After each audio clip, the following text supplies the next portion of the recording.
Okay, so this machine is used for finding out the toughness. Okay, now what is toughness? It is nothing but the energy absorbed by the material before its fracture. So how much energy the material will take for breaking.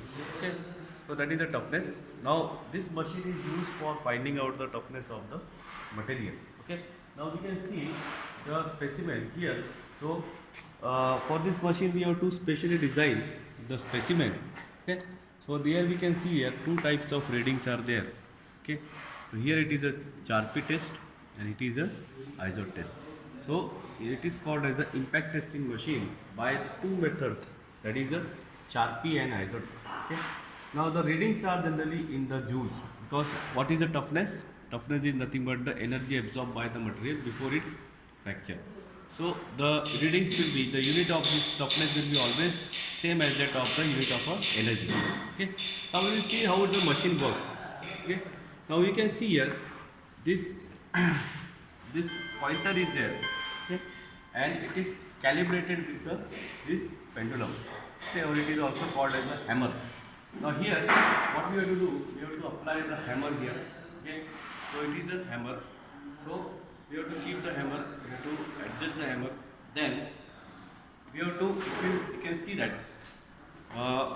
for the Charpy test we have to adjust the reading pointer at the maximum, and we have to adjust this pointer, or we can say the hammer, up to this level, or it is also called as a 135 or 135 degree. Okay, so from here we have to release the hammer. So these levers are generally used for releasing the hammer from that angle. Okay, now what will happen here, that the hammer will come down.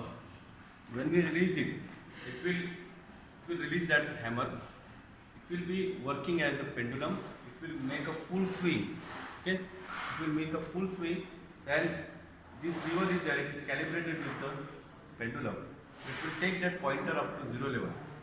Okay, then if there is a no obstacle between the path of the swing, so that will be the first thing. Second thing, if you put the hammer into the swinging path, what will happen? The body, this specimen will have the impact of that hammer.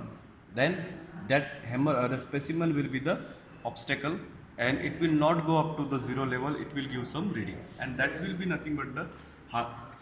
That is the toughness of the material. Pause. Okay. Now we can see here how it operates. We have to release that hammer from this angle for a Charpy test. What the pointer is at the maximum level. What will happen?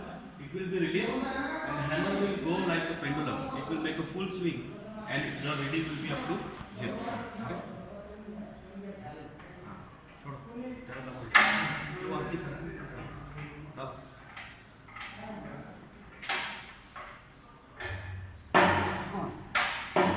Okay.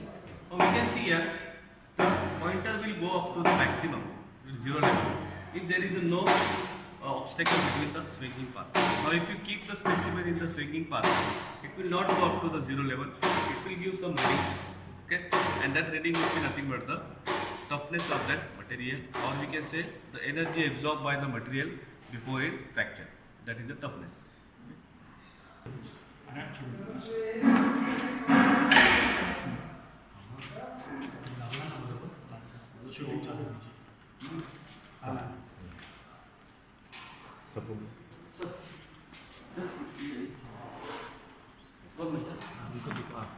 Just just see, this is a specimen for a Charpy. It is a dimension is given as a 10 by 10 into the that is a 55 mm. The notch is it is made at the center of the specimen, and how it is kept? It is kept as a simply supported beam, where the that is a notch is in the opposite direction of the striking hammer. Okay, so that is how we have to keep the specimen in the swinging path. What will happen? The hammer will go, and it will hammer the specimen, and it will get a impact load. The specimen will experience an impact load, and due to the impact load, energy will be absorbed by the material, and it will give the reading. Okay. Now we can see here how we can operate that. Now before, just see. Now